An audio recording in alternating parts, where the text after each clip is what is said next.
I am the Tofu Golem. Please enjoy the video. You start by verifying the GPS module and flight controller compatibility. Check protocol and port availability. Once done, power the GPS with the correct voltage and ensure a common ground so signals reference the same level.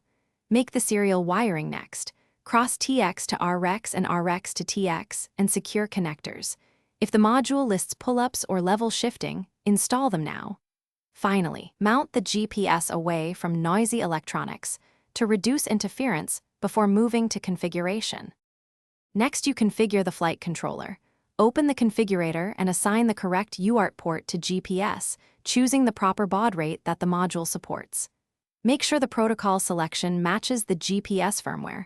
Mismatches prevent data flow. Once enabled, set the update rate to the recommended 5 to 10 Hz for stable fixes and configure antenna or orientation so heading is correct.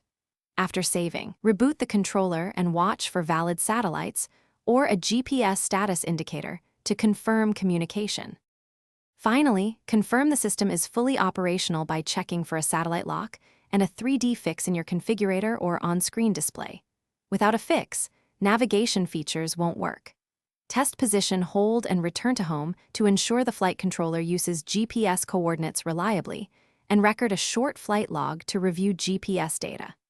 If things go wrong, start by rechecking wiring and power, verify baud and protocol match, move the antenna away from motors and video gear, and consider swapping modules to isolate faults.